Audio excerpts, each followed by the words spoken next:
Ladies and gentlemen, this is Big Ray's Wrestling Show. You know me, I am the Mark of the Masses, the man with the plan. Big Ray here to stay to talk some WWE Battleground 2014 today. Ladies and gentlemen, I am joined by my good friend. He is known as Billy Ray Valentine. You can follow him on Twitter at Billy Ray Hustle. Am I correct, my friend? Billy Ray Hustle, baby, all day. Billy Ray Hustle at Twitter. Now, let me just tell you guys right off the bat, if you don't know who Billy Ray Hustle is, he runs a very, very good, very fun, and very entertaining, and also very knowledgeable podcast. What's the podcast called, my friend?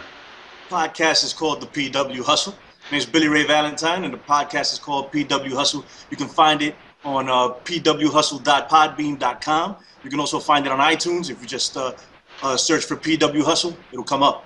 All right, very cool. Now, and just so you guys know, again, if you haven't watched the video with Bill after the Can-Am Wrestling Show, Andre Corbeil, as well as, of course, our friend Bill Schuyler are now permanent parts of OneWrestling.com. We're going to have Mr. Billy Ray Hustle coming on, Billy Ray Valentine coming on with us at OneWrestling.com too. This is his debut here with us. Again, knowledgeable, passionate wrestling fans are all welcome to join us here. So now we're going to jump right into this pay-per-view, and I'm going to ask you a quick question, Billy Ray.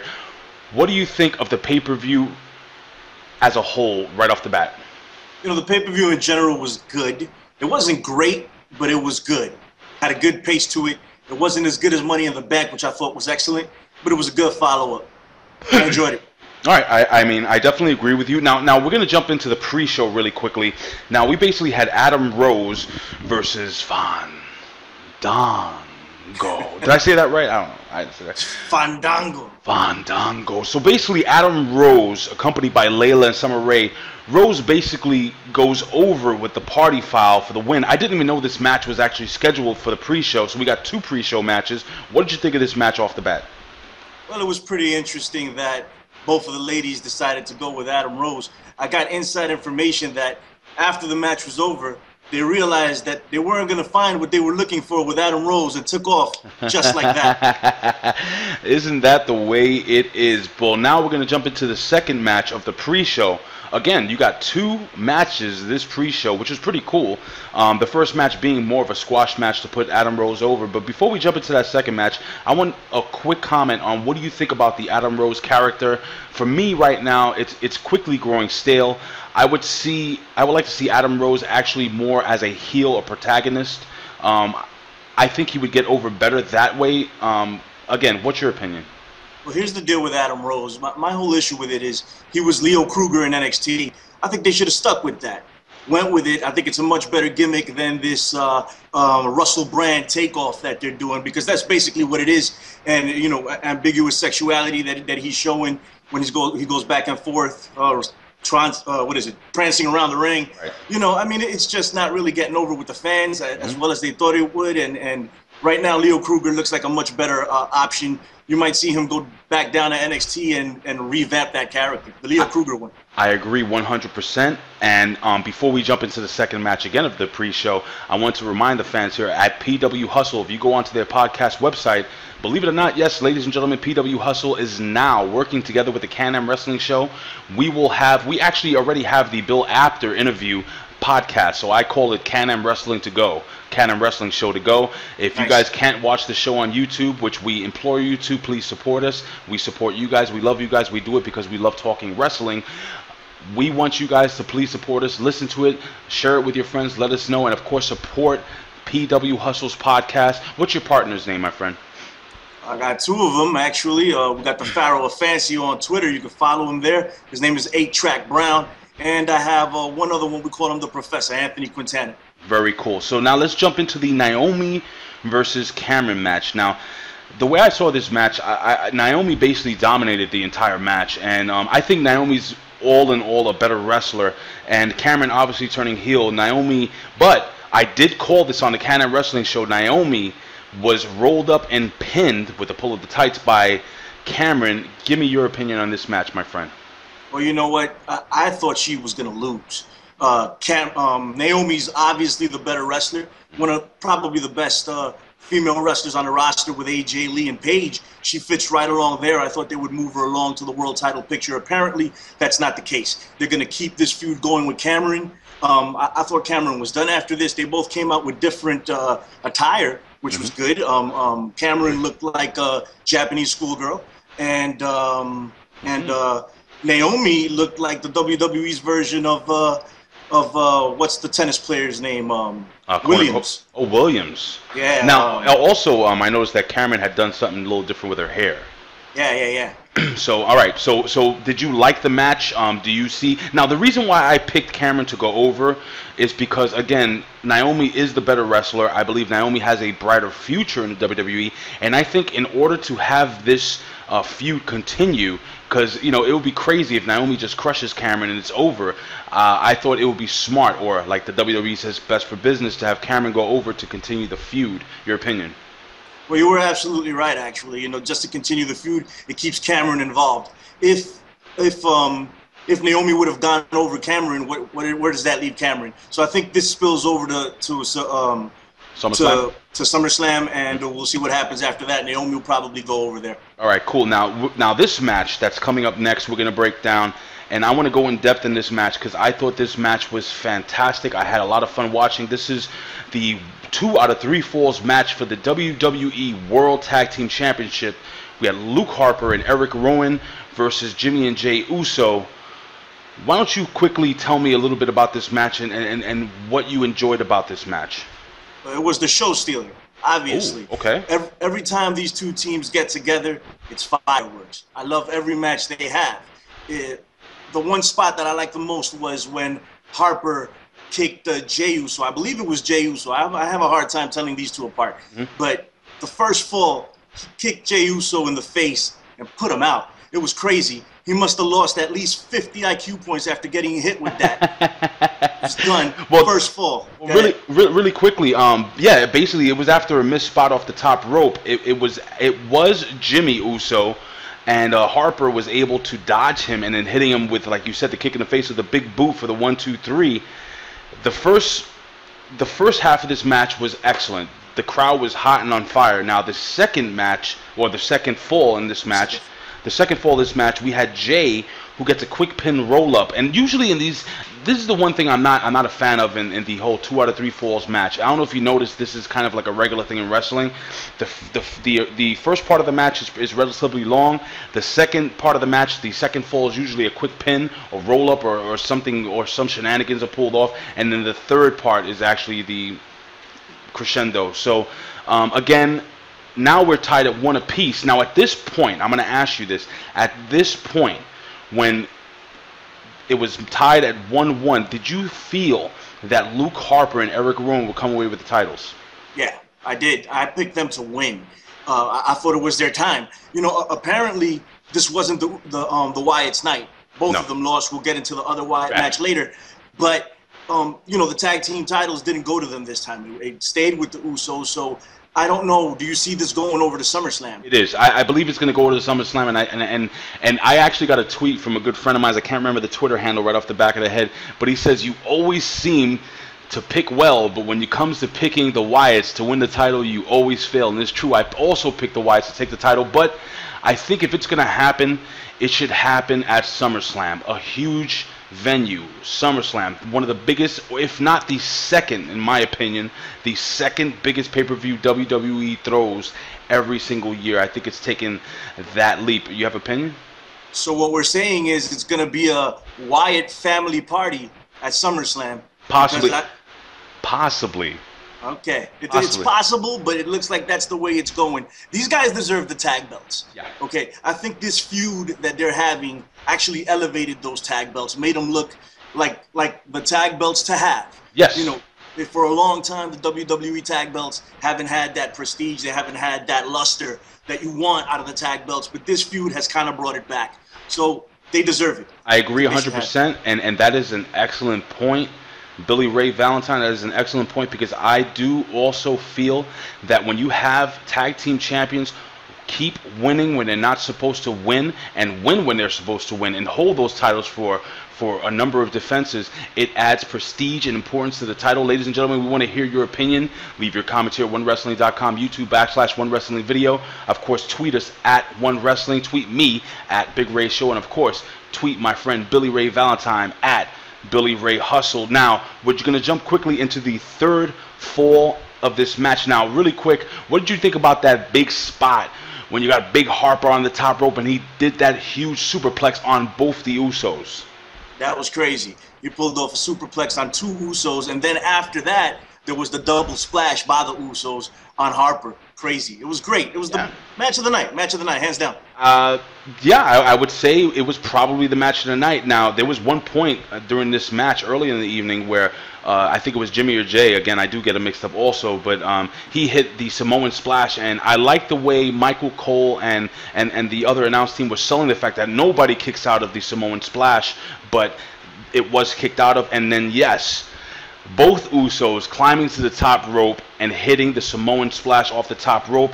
They get the 1, 2, 3, ladies and gentlemen. The Usos retain the World Tag Team titles. Now, backstage, we had a segment. Now, I want your feeling on this segment. We had Seth Rollins backstage and Dean Ambrose attacking Seth Rollins, which would eventually lead to Triple H throwing Ambrose out of the arena. What was going through your mind when this happened? Well, you know, I knew at that point that we weren't going to get a match. Okay. But what was the reason behind not getting a match is the question we should be asking. And I mean, that's further on, but regardless, this could all trace back to Seth Rollins being injured. He may not have been able to go in the ring, and they put this whole thing together that way. It protects both guys, and Seth Rollins doesn't have to ultimately wrestle in the ring. It does make sense, and it may lead to the fact, it may actually answer the question of why they had 2 pre-show matches. Anything is possible, but I do have my idea on what and why this happened, but we're going to talk about that a little later on during the show. Now, we're going to jump into the WWE Divas Championship match, AJ Lee versus Paige.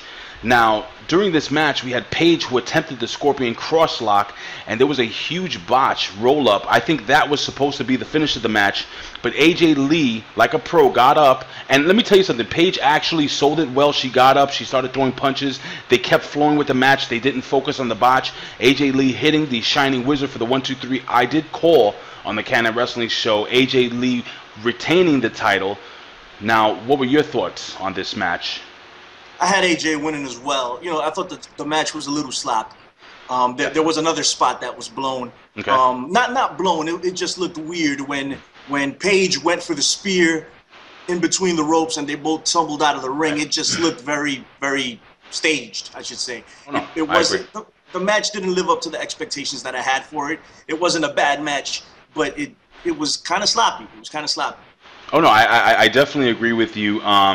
I do see AJ Lee holding on to the title. Andre Corbeil had said that it would be interesting for them to kind of hot potato the title, which is basically flip-flopping the title, have AJ Lee win, have Paige win. But again, I was never a huge fan of Paige. I think she's a hell of a lot better than the WWE is allowing her to be. But at this point in juncture, I think Paige needs a kind of a remake on her character.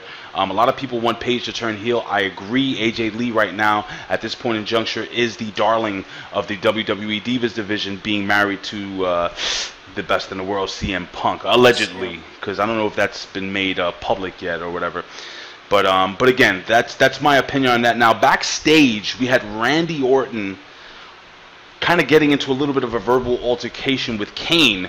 Now, Lewis, at this point, I said to myself, this ain't going to work. What was your opinion when they were going back and forth backstage? Well, 2 things. One thing on the Shining Wizard with AJ Lee that I wanted to get in there, Shades of the Great Muta.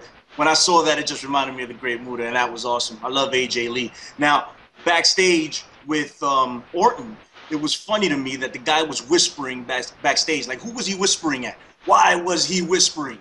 What Kane can only hear whispers? I didn't understand that whole deal. And then Kane comes out and tells him, hey, you know, pretty much what's going to happen is somebody that's standing here is going to win that match. Not saying that I'm going to support you, but he might go into business for himself, you know, adding that extra sizzle to the steak, like they like to say. Absolutely, and I was actually happy to see that during the match, but we'll get into that a little later on. Now, we're going to jump into a match that already had a little controversy behind it because of its participants. Now, we have Jack Swagger, who just basically turned face along with Zeb Coulter, and we have the beautiful, unbelievably hot Lana, along with Alexander Rusev, or just Rusev now, Pachka.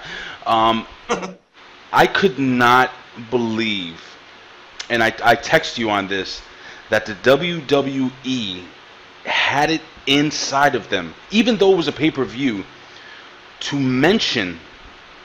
Now, they didn't specifically mention the tragedy of the Malaysian airline being shot down, but they alluded to that fact.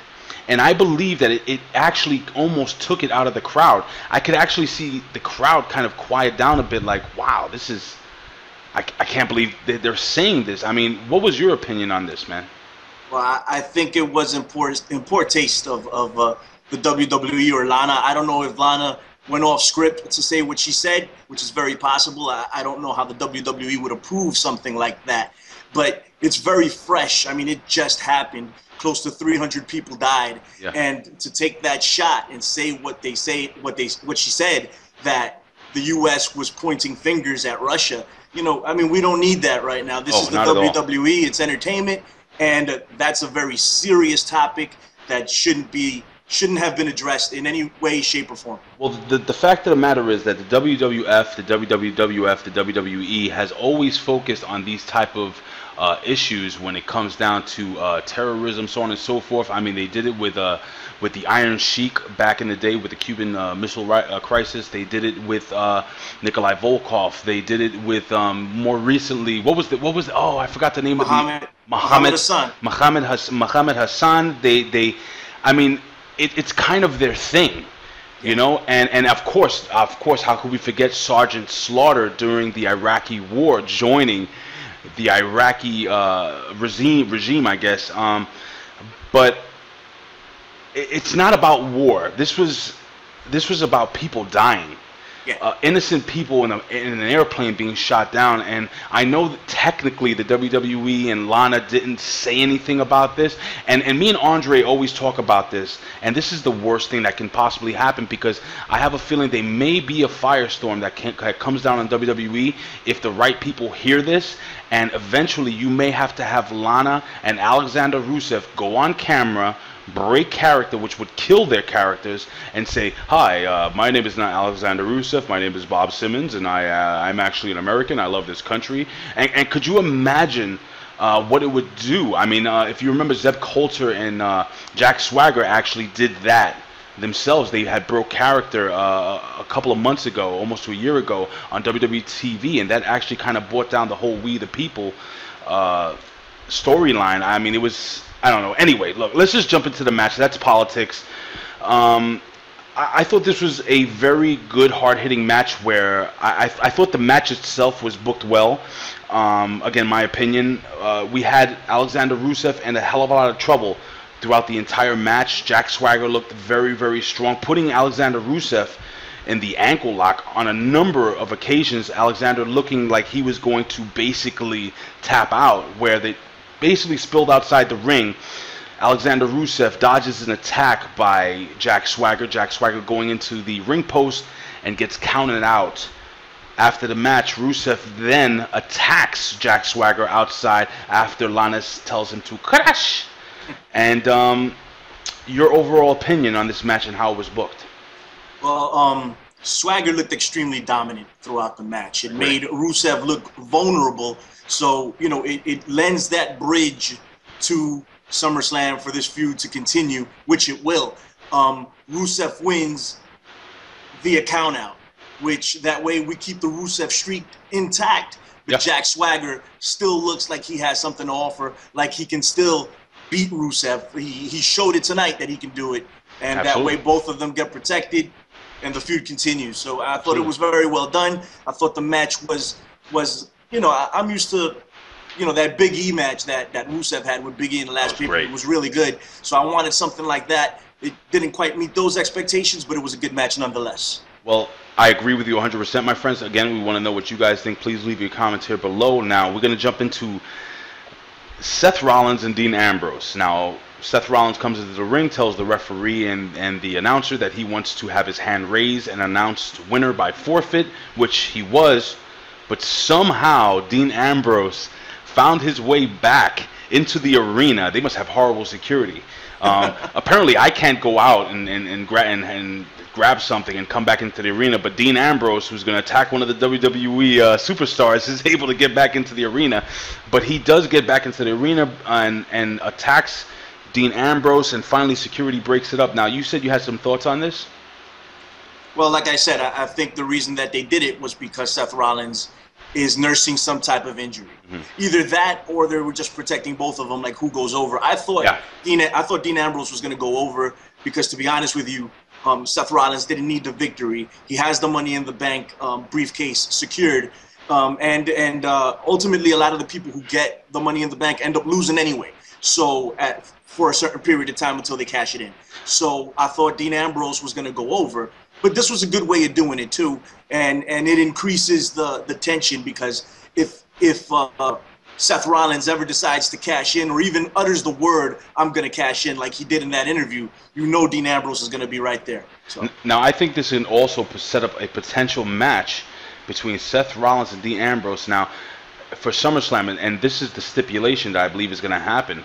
I believe it will be a ladder match for the Money in the Bank briefcase itself. Again, this is me just speculating. I don't have any inside information, but I see Dean Ambrose getting under the skin of Seth Rollins so much that Seth Rollins finally says, "All right, I'll give you the match." Triple H being totally upset, getting in Seth Rollins' face, saying, "You know what? You got yourself into it. Now you get yourself out of it."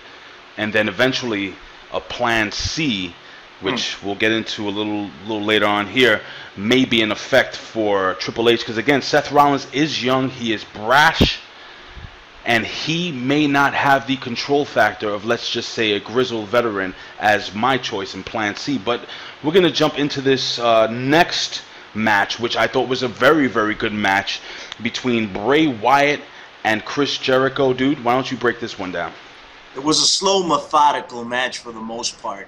You know, it was very, very slow paced. So, I mean, there was some spots in it when Jericho threw himself off the top rope outside on all three Wyatts, you know. Yeah. So, basically, the way the match was going was that Jericho, whenever Jericho got the upper hand, the two Wyatts on the outside would stop any momentum that Jericho had. And the referee, he had enough of that. He's like, "Get the hell out of here." And he kicked them out. And then it was just Wyatt and Jericho going in after that. It was a good match. I thought Wyatt was going to go over. It didn't happen. Jericho won, which I like. I like that Jericho won because everybody knows that Jericho's an enhancement talent coming in and that he was supposed to lose, or at least that's the way it looks. But didn't happen this time. Jericho wins, and now he looks like a legit, like he's back, like he's really Y2J. He can beat Wyatt. Well, I think SummerSlam. Again, this is kind of like a prelude to SummerSlam pay-per-view because now I had mentioned on the Canon Wrestling Show that I believe that Chris Jericho would actually win this match, and I said it doesn't make sense to bring Chris Jericho in. Now I know Chris Jericho is there to enhance the Wyatt or Bray Wyatt, but now here's the deal: Chris Jericho now beats him clean with the what was it, with the Code Breaker? He hit him with a Code Breaker, yeah. He did. He beat him clean with that. Now, Chris Jericho is signed with the WWE throughout SummerSlam, and I said it makes more sense for Chris Jericho to now come back and maybe a steel cage match, or something. I see more or less a steel cage match between those two, and Chris Jericho then losing, which I think basically again leads to Bray Wyatt just looking a lot stronger after he goes over Chris Jericho at SummerSlam. But then again, you never know with the WWE. Chris Jericho could go on to win that match, and then maybe after he goes on tour with Fozzy again, they meet maybe later on during the year. But I do see Chris Jericho actually possibly losing the next match. He won this match to show that he can beat Bray Wyatt, and when Bray Wyatt comes back and beats him, I think it's a bigger deal. Your opinion?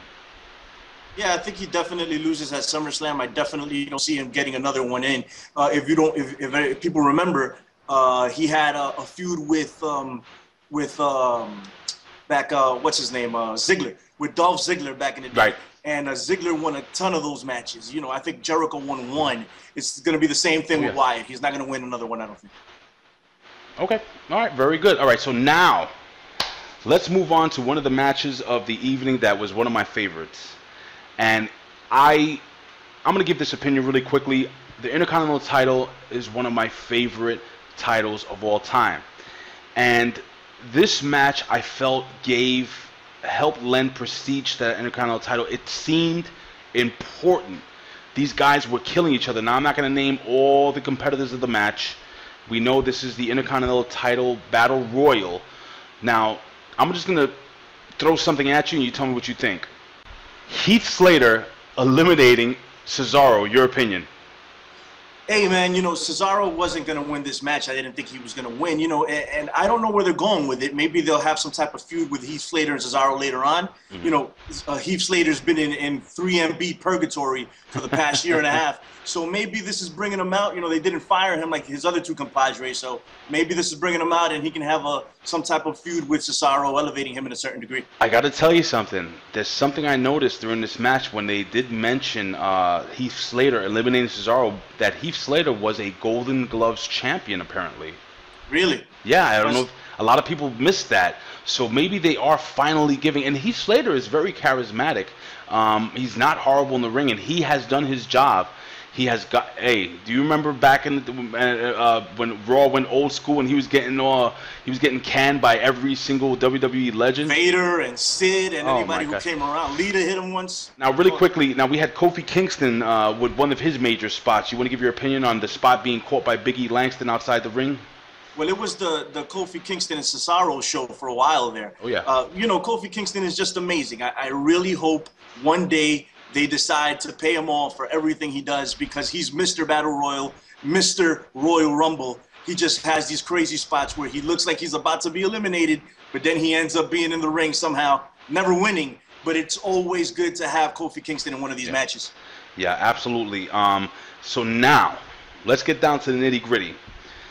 Finally, after Dolph Ziggler eliminated Sheamus. Now, at one point of this match, I said to myself, holy cow. I didn't think about this because they kept talking about having the Intercontinental title combined, or it'll be the first time the United States title and the Intercontinental title was held by the same person. I said, oh my God, they're going to eliminate the United States title, and finally this is it. What's his name is going to win? Sheamus. Sheamus is going to win, and I said to myself, holy cow, Sheamus is going to win this, even though I picked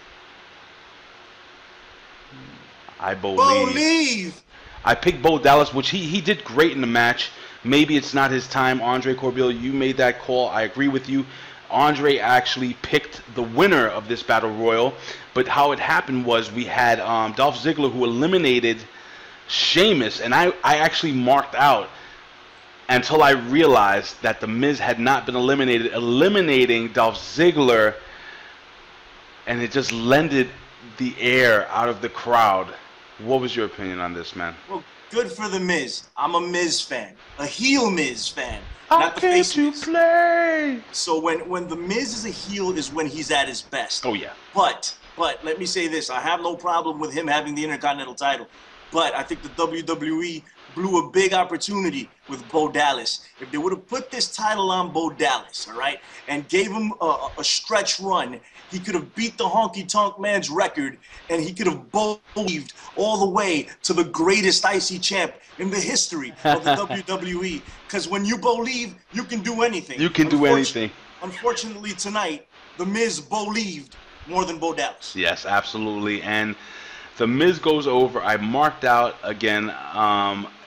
You know what? It lends to maybe finally that match.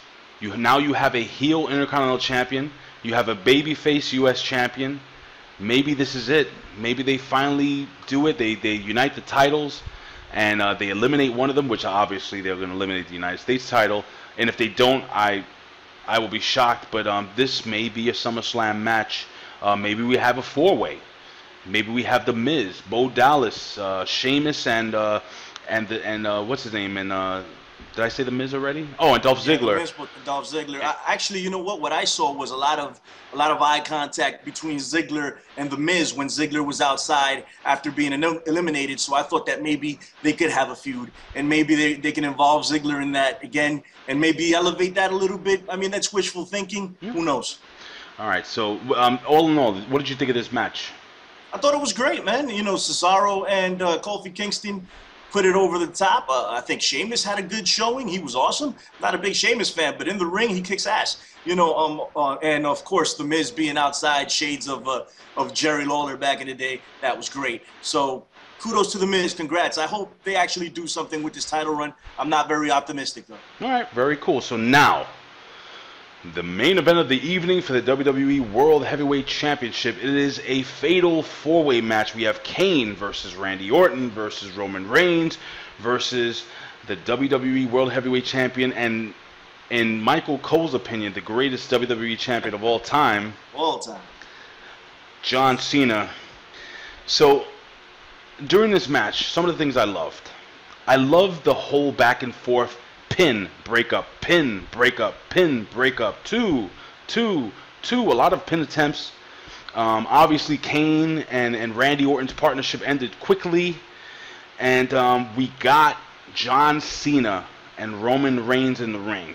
Your opinion of the match, and then we'll give the finish. John Cena and Roman Reigns in the ring. I don't know why they're teasing this tension between them so much if we're not going to get a match right away. But whatever, they're doing it. I'm a little tired of the Superman punch. I think they're overexposing that. He does it often. I mean, he has a limited move set, and I think he's being protected, being put in four-way matches and tag matches. Every time he shines, there's tons of people around him so he can spear or that he can run around the ring and kick. You know, that's what he does. Let's see where they go with Reigns on this. But the match itself was a decent match. It wasn't bad. I was entertained. Like I said, we got to see what they do with Roman Reigns. With the, you know, he has a limited move set. Right. I don't like his promos very much, but they're gonna make this guy the man. He's the next guy. What do you think? What do you think of Reigns? What do you think of his performance here? Number one, first I'm gonna say that John Cena's performance was very good. And as much as people hate on John Cena, day in and day out puts in the work. He is a legitimate wrestling superstar. I don't think he's that horrible. People hate on him. Why? Because he's a good-looking guy? Why? Because he does all this charity? Why? Because he's won the title so many times? Why? Because he doesn't want to put people over? John Cena does what John Cena needs to do to make John Cena, the product, important to WWE. So now... I have a theory about Cena. I have a theory about him. I think if Cena was around during the Attitude Era, I might get a lot of flack for this, but if Cena was around during the Attitude Era, he'd be a lot more over than he is now. He's very corny now, and that's why people don't like him. And you know, anybody who was set up to be the man after Stone Cold Steve Austin and The Rock was doomed to fail. It happened to be Cena, and that's why people boo him. That's an excellent point, ladies and gentlemen. Leave your opinions on this comment left by my brother Billy Ray here. Now, really quickly, after Orton, who made a save on Roman Reigns' spear, Orton hits an RKO, and John Cena runs into the ring. Kane had been decimated by a series of finishers. John Cena picks up Randy Orton, dropping him on top of a downed Kane with the attitude adjustment.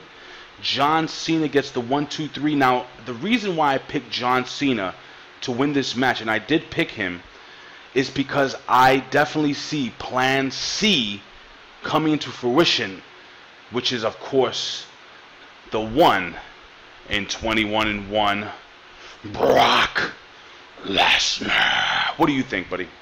I think that means we get Paul Heyman back, so everybody's a winner there. Brock Lesnar is supposed to be the guy that's going to take the WWE title from John Cena at SummerSlam. Oh, yeah. At least that's the plan. So they stayed the course. John Cena wins here. He had to win because he's going to give it up to Lesnar at SummerSlam. Do you think they're going to go forward with that? Is Lesnar going to be the next WWE World Heavyweight Champion at SummerSlam? I think he has to, because I think when John Cena ties Ric Flair's record, who better to beat than the one behind 21-1, Brock Lesnar at WrestleMania? Let me ask you a question, Ray. I'm sorry to interrupt. How do you see, because what they're doing is Roman Reigns at WrestleMania. Roman Reigns at WrestleMania is going to go over and win the belt. That's what they want to do. Do we agree? No? I don't think so. Nope, it's not going to happen. What do you think is going to happen? Like I just said, I think Brock Lesnar will hold the title till WrestleMania. Don't ask me how. I mean, this is stuff I hear. Brock Lesnar will hold the title. He will not defend the title all the time. He won't be on television all the time, which will make his title appearances and defenses way more valuable and special, just like Hulk Hogan back in the day in WWE. And John Cena will tie Ric Flair's record at SummerSlam. Now, with Roman Reigns, I don't see Roman Reigns being in that title picture then. I think he will develop another feud, maybe perhaps against a Bray Wyatt, and maybe perhaps against Seth Rollins. Maybe the main event or one of the co-main events of WWE's WrestleMania will be Roman Reigns versus Triple H, which makes more sense to me down the line. They've teased Roman Reigns versus Triple H for SummerSlam. Well, they haven't teased it yet on television, but that's what's going around on the internet, the rumor mill. You know, you and I are going to differ on this. Okay. I think Reigns wins the Royal Rumble, goes to WrestleMania, and beats the man that beat the streak. And that way it solidifies the guy as the next golden boy of the World Wrestling Entertainment. I was about to say World Wrestling Federation. Well, listen, that place is always in my heart, too. Ladies and gentlemen, this has been Big Ray's Wrestling Show. I say this every single time, Billy Ray Valentine. I would do this for a living, but if I can't, I would do it anyway. Why? Because I love talking wrestling. Ladies and gentlemen, follow us here at One Wrestling on Twitter. Follow me at Big Ray Show. Follow Billy Ray Valentine at Billy Ray Hustle. Don't forget to check out the podcast, which I will link below here in this video. It is PW Hustle, Pro Wrestling Hustle. Dude, thank you so much for joining us here.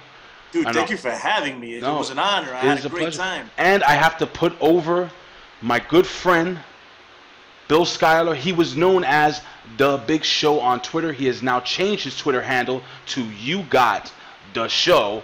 And, of course, don't forget to follow my friend, Andre Corbeil, a new member of OneWrestling.com at the Can-Am Wrestling Show, also at Andre_Corbeil. And, of course, the legend himself, Mr. Bill Apter. Please follow him on Twitter at Apter1Wrestling. Again, thank you, and we will see you at the matches. Peace. Have a good night, everybody.